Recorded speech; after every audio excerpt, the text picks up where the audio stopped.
Hello, everybody. Welcome. Andy from Twisted Narrative here, and we are about to record a prologue for our actual play. But before I go into the narrative, let us introduce the players that will be joining us for this journey. Fliss, tell us a little about you. Hi, Andy. I'm a long-time fan of yours and an old school gamer. I probably started in AD&D when I was about 8 years old, so I am stupidly excited about Shadowdark because it will be a blast from the past, I think. I can't believe you're that old. I can't believe that. I'll take your word for it. Elves age well. Elves What can I say? age very well. Well, thank you for joining us on this journey. I'm very excited to be running it. Then we'll move below. Malcolm, hello. Good evening, all. In very much contrast, this is my first time playing with Andy, but though we have known each other for some time through the shop you used to run with your wife Oh, in Beeston. absolutely. Yes, we Similarly, I have played in many different game systems. We will reference all sorts of things as we go through this journey. I've followed the Arcane library since Kelsey was writing some of her early materials for 5th edition D&D. Yeah, amazing. Amazing. Thank you very much for joining us as well. And then we move round to Kyle. Good evening. I'm Kyle. I've been playing for around about 5 years, almost exclusively with Andy. Just too good for GM to leave, really. Mostly 5th edition, bit of Cthulhu, but I'm really excited to try out the system and see what it was like back in the days well before I was born.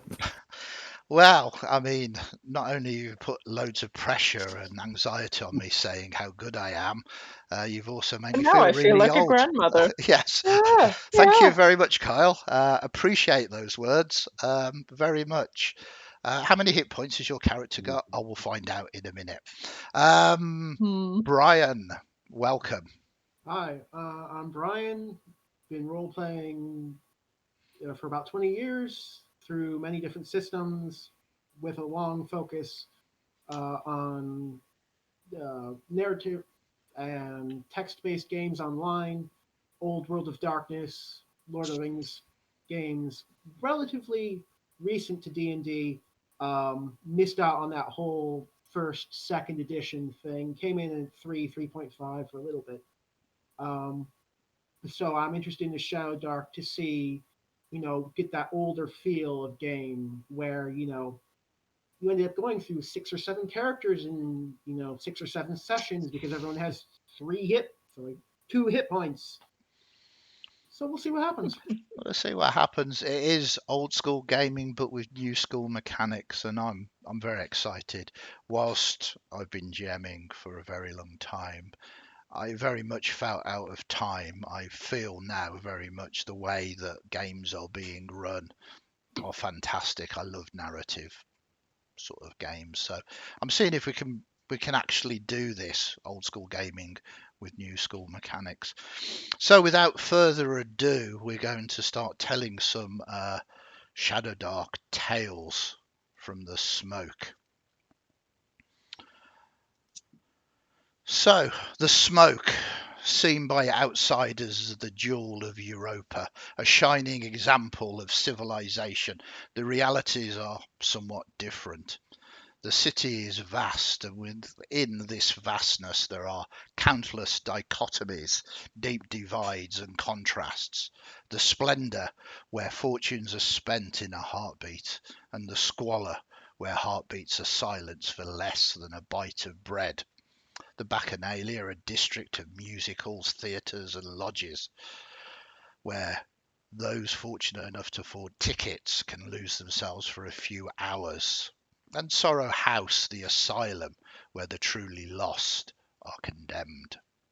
The Spires of Enlightenment, a district of cathedrals, churches and shrines, dedicated to the known faiths, all of them, and Sut Hill, a district of mills, factories and workhouses, where the congregations here are put to hard labour. But for all these differences, however, they are always connected by the single common factor, the ever prevalent smog. We find ourselves looking at the Squalor. The Squalor has a well-deserved reputation for severe poverty and overcrowding. It is a labyrinth of alleys and gunnels. The buildings built so close to each other that they almost block out the sky. At night, there is little to no lighting on the streets, and together with the smog, it is easy to get lost. When darkness falls in the Squalor, the smog almost becomes something else, something more, the Shadowdark, and the denizens of the city below emerge to prowl the streets. Small havens of light can be found, though, Oasis in the desert of darkness. One of these havens is the Three Valves public house, run by Boris, a well-built man with a heavy Borgengast accent. Muddy floors, grim nicotine-stained glass. The bar smells of stale ale and tobacco smoke. An old-timer plays the piano with a couple of locals singing a popular Slickside song, Knobs Are Knobs. The Snug is a small room with a couple of tables and padded benches. This tends to be for courting couples. At the back of the Three Valves is the pit, 5 foot deep sunken hole, no more than 15 foot in diameter, where various animal and bare knuckle fights take place.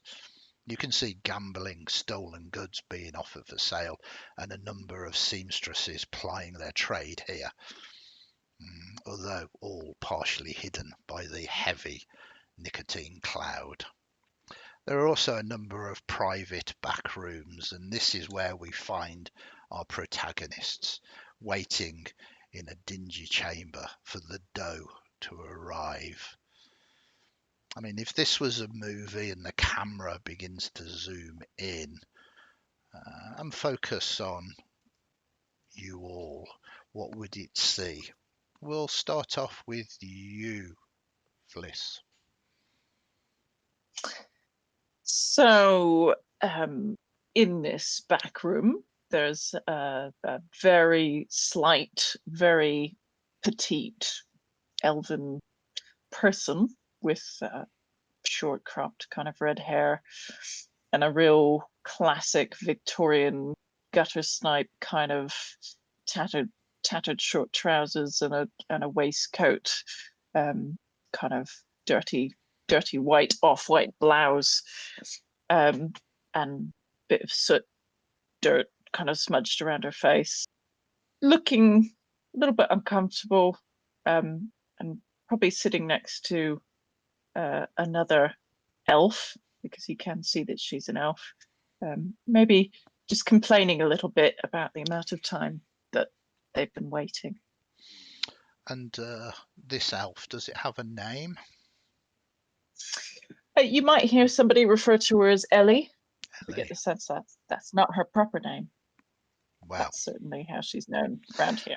sometimes people wear names like clothes in the smoke, ready to shed them at any point and to move on. This elf that you kind of leaning to and talking to, what do they look like? Well, the elf in question, named Valrond, is a little more robust, a little broader, spent her time on the ships and working in the docks, a bit more physical.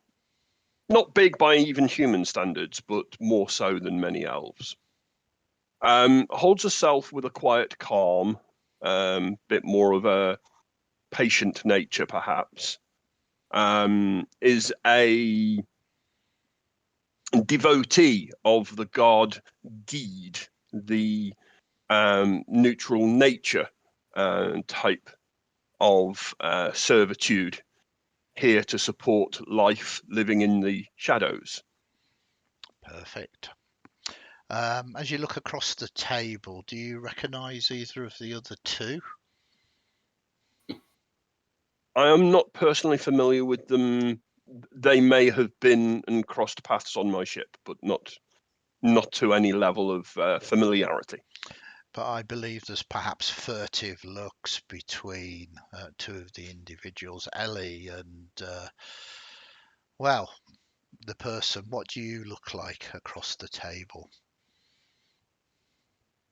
Gideon is a fairly frail young man. He stands about 5'6", in